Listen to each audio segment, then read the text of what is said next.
Mes amis, bonjour, j'espère que vous allez bien.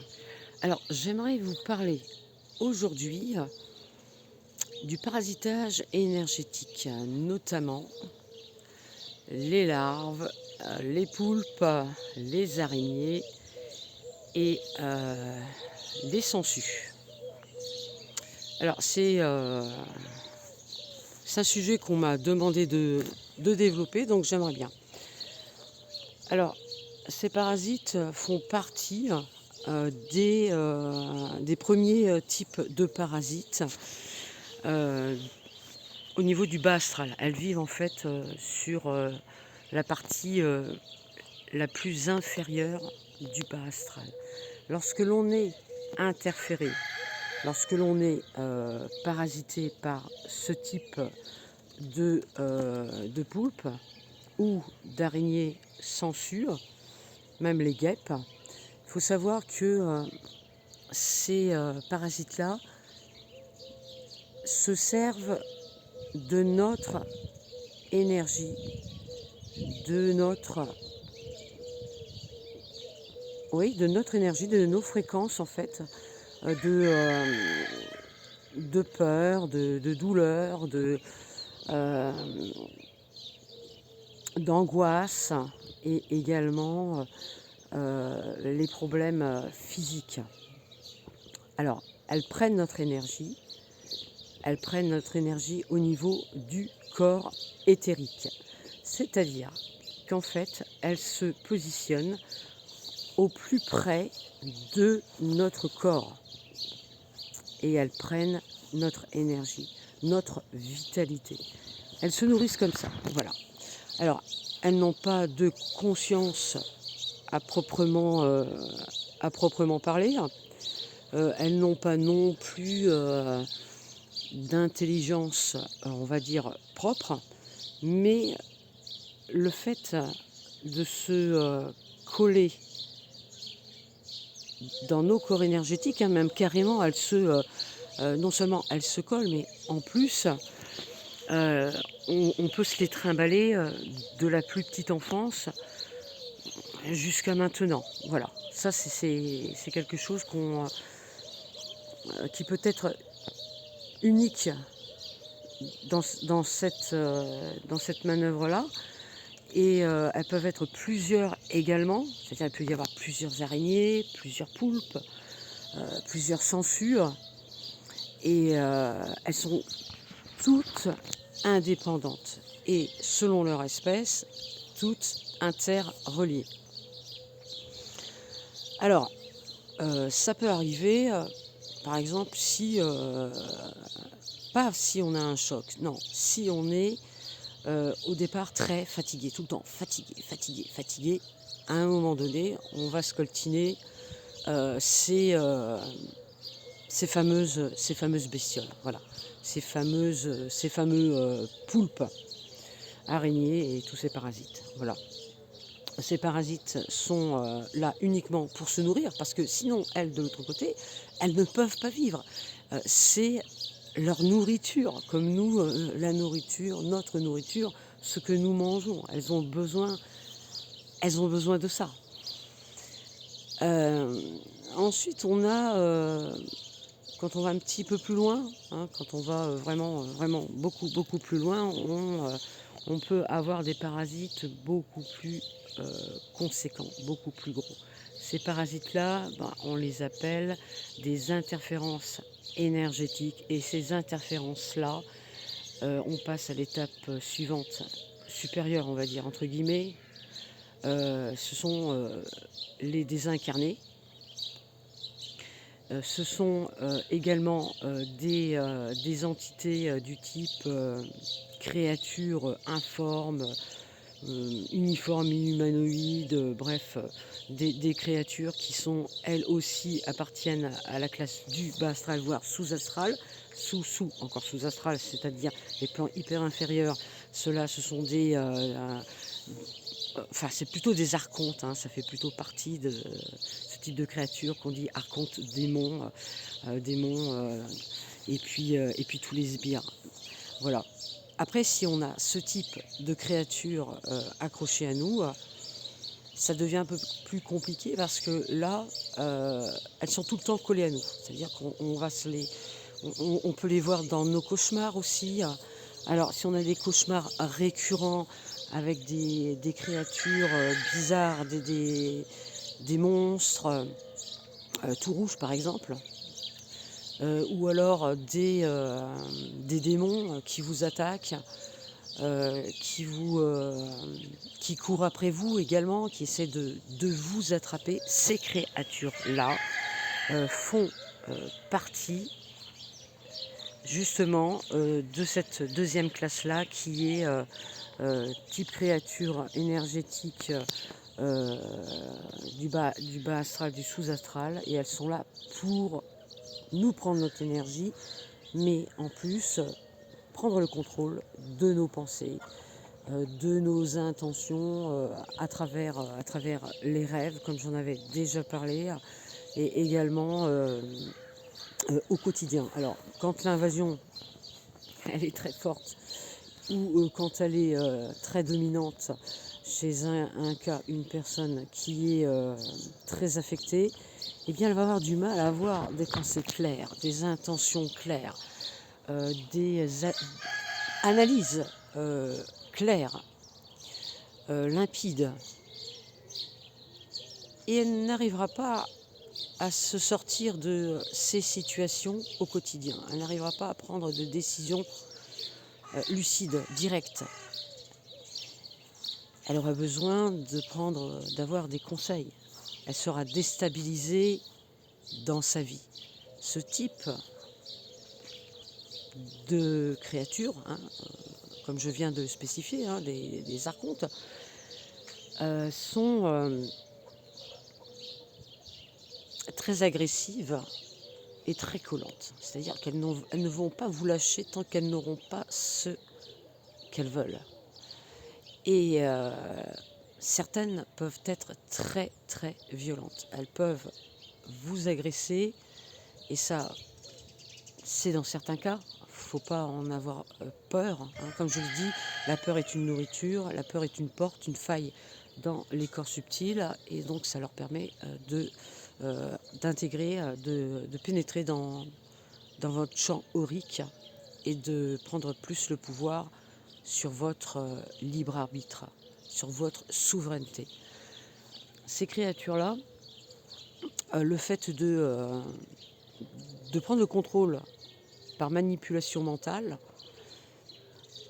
elles vont vous auto-influencer par des pensées, des décisions, et vous faire prendre des chemins auxquels vous n'avez peut-être pas pensé, et peut-être que même vous avez peur d'aller, et vous pensez que c'est la bonne direction, mais en fait c'est pas du tout la bonne direction, parce que derrière, en fait, en arrière-plan, on a toujours cette impression, cette sensation qu'on se trompe de direction, mais on le fait quand même parce que on aime bien essayer, on aime bien le danger, on aime bien les défis, et on aime bien se dire je vais y arriver et puis je vais m'en sortir.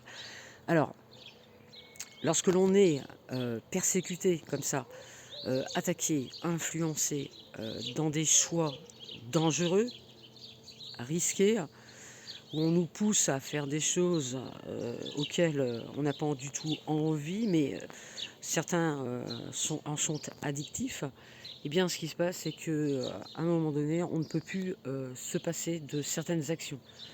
Alors, je vais vous donner quelques exemples. Par exemple, les addictions. Alors, les addictions, c'est quand même quelque chose d'assez pénible et d'assez, même très, très envahissant. Et puis, la dépendance envers certaines addictions sont la plupart du temps des désirs impersonnels qui peuvent être aussi transgénérationnels, mais c'est surtout dû à des influences extérieures. Quand je dis extérieures, ça veut dire en fait que ce sont ces êtres-là, ces entités, ces archontes ou ces défunts, ces personnes décédées, des personnes des humains qui étaient déjà incarnés hein, et qui avaient certaines addictions. Pour survivre, elles, de l'autre côté, ben, qu'est-ce qu'elles font? Elles cherchent comme des prédateurs leur proie, qui est le plus favorable pour assouvir leurs désirs, puisque de l'autre côté, elles ne peuvent plus, par exemple, boire, assouvir, se substanter de certaines chimies, dont je ne voudrais pas citer le nom, mais vous comprendrez de quoi je parle. Et ça, c'est pour les nourrir. Voilà, elles se nourrissent. Elles se nourrissent comment? Par exemple, dans les bars. Dans les bars, il y a beaucoup d'entités, beaucoup d'êtres désincarnés, hein, des anciens alcooliques, par exemple, qui hantent les bars. Et on est pris par cette addiction involontaire, incontrôlée, très puissante, hein, vraiment très puissante. D'un verre à un autre, on se dit on va arrêter, mais on continue toujours. Parce qu'en fait, c'est l'entité qui est juste derrière collée et qui en fait influence avec une puissance, une avidité, un désir puissant vraiment de vouloir boire, mais elle ne peut pas. Alors elle récupère l'énergie éthérique, l'énergie, les fluides astrales de l'alcool. Voilà.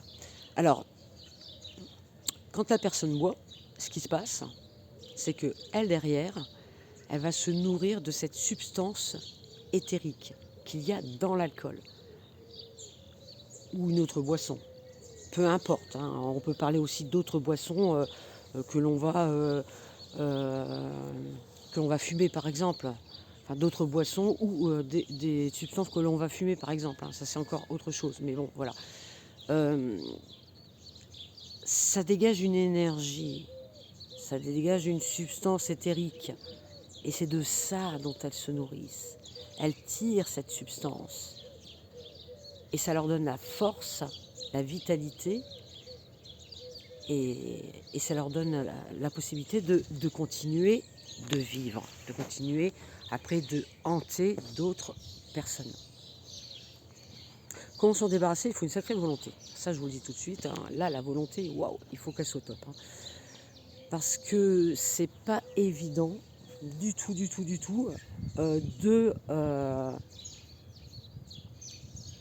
de les repousser. Tout seul, c'est très dur. Franchement, c'est très très dur. Je suis en cours de décret, d'écriture d'un décret justement contre les addictions. Dans un décret, dans un protocole qui fait partie par exemple d'un nettoyage, il est important de parler d'addiction, mais de ne pas les nommer. Alors voilà la difficulté d'écrire un protocole, un décret. Parce que si on les nomme, on va redonner encore plus de puissance dans le mot, dans le verbe, et il va rester enregistré dans l'éther, et ensuite il va se matérialiser. Le décret, le protocole, quand il est écrit par exemple, il est écrit pour justement s'en débarrasser.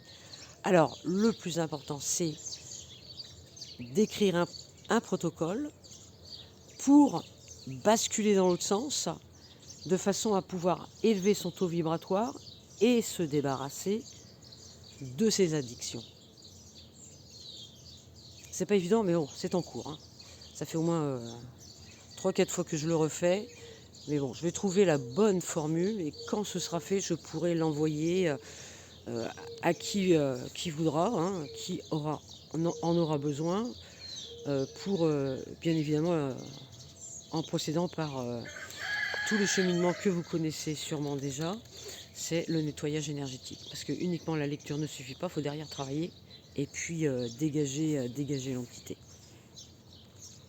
Si vous, par exemple, on va revenir à ce que je disais tout à l'heure, hein, si par exemple vous vous retrouvez le matin en vous réveillant avec des bleus, des cicatrices ou même des griffures, sachez que là on a affaire à des archontes, c'est-à-dire des créatures type démons, ou alors d'autres bestioles aussi, hein, qui ne sont pas forcément des créatures type humanoïdes ou archontes, mais qui font partie quand même de la même classe. Vous allez me dire comment je peux revenir avec des bleus et des griffures. Bien, c'est simple. C'est même évident et je suis sûr que vous avez sûrement trouvé la réponse déjà de votre côté. On attaque le corps astral. En attaquant le corps astral, c'est le double de notre corps physique.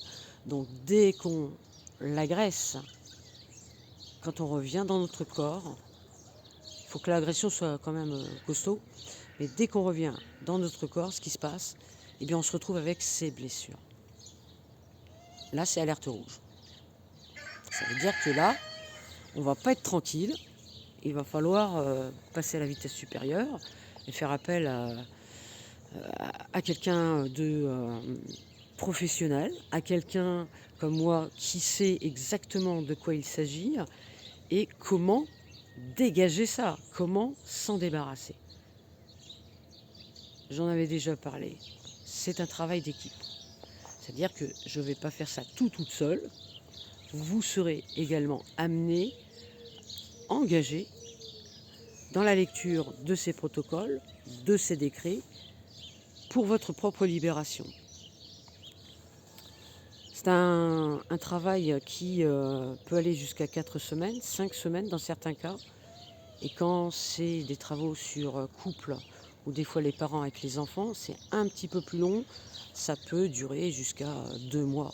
Parce que on fait la mère, on fait le père. De la mère, on passe à l'enfant. Surtout les enfants sont très reliés à la mère. Donc si on n'arrive pas à libérer l'enfant, il faut libérer la mère avant. Parfois c'est l'inverse, il faut libérer la mère ou l'enfant. Tout ça dépend.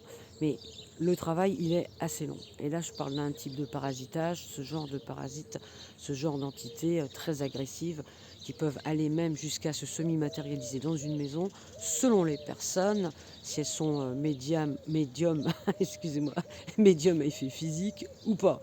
Si elles sont médium à effet physique, comme on dit, ça veut dire qu'en fait, elles ont beaucoup d'énergie éthérique et elles permettent inconsciemment de donner leur énergie éthérique pour que la créature, quelle qu'elle soit, se semi-matérialise pour faire bouger des objets ou autres.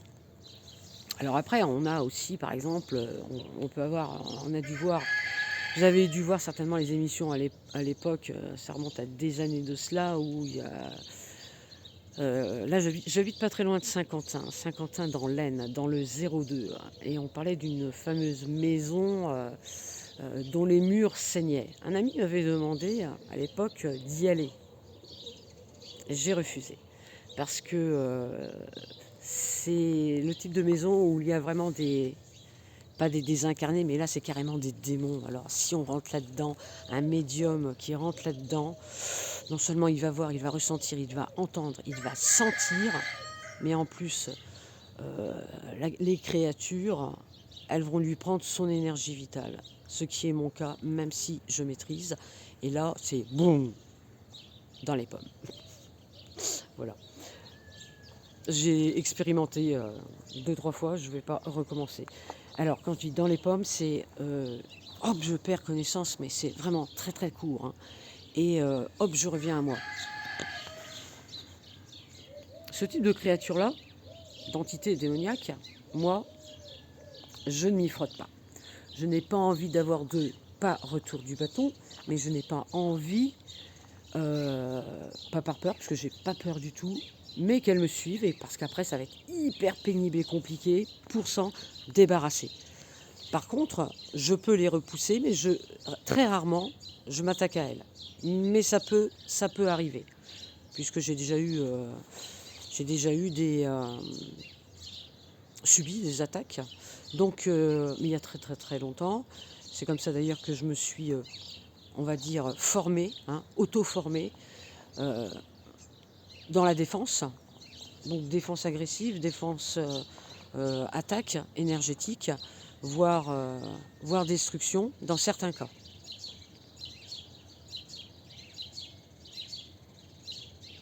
Quand vous voyez qu'il y a des objets qui bougent très violemment, table, chaise, qu'on entend cogner, qu'on vous touche la nuit, mais vraiment c'est très désagréable. C'est pas juste un effleurement, c'est vraiment genre dégage de là quoi. Tout ça c'est pas bon du tout, mais vraiment pas bon. Là on a vraiment affaire à des entités démoniaques. Voilà. Je pense que j'ai fait le tour.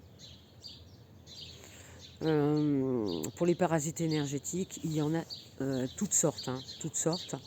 J'en avais parlé que lorsque j'avais soigné une personne, vous allez vous en souvenir sûrement, une personne qui avait sur la moitié de son visage un cloporte. Toute la moitié de son visage, comme ça. La moitié, comme ça. Un cloporte. Je l'ai pris et je l'ai décollé. Et ça faisait comme ça. Voilà. En gros, ça doit faire la troisième fois que j'en parle, avec là, maintenant. Et je l'ai décollé. Et quand je l'ai décollé, derrière, il y avait un autre parasite. Une sangsue. Que j'ai arraché également. C'était la première fois que je voyais ça. Un double parasitage. Le cloporte se nourrissait de l'énergie de la sangsue, qui elle-même, sangsue, se nourrissait de l'énergie éthérique et vitale de la personne.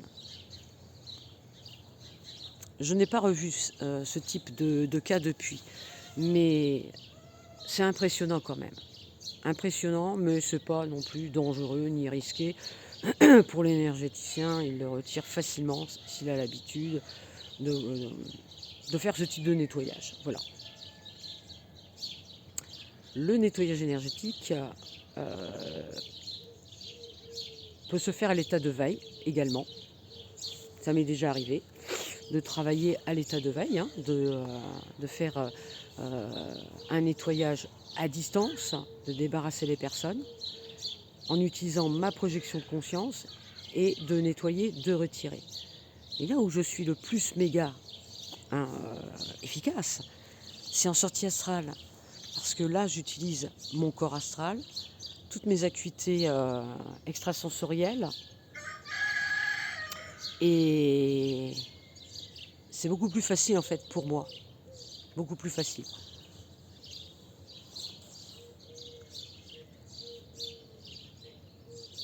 Des fois même avant de m'endormir, il m'arrive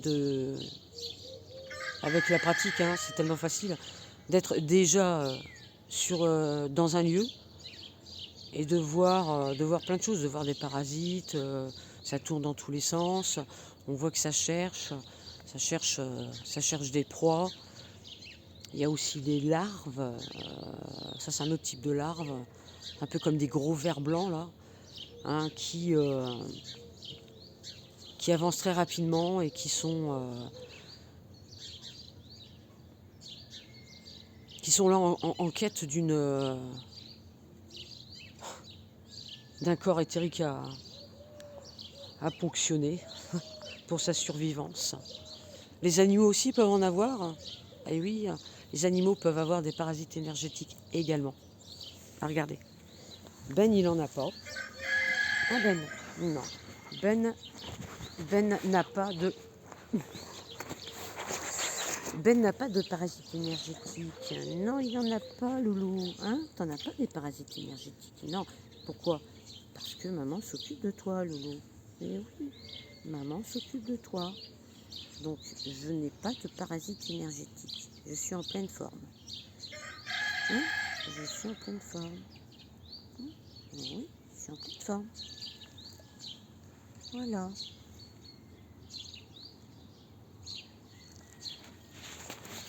Il est foufou. Donc voilà, je vous souhaite une bonne journée. Si vous avez des questions, n'hésitez pas. Ciao, ciao.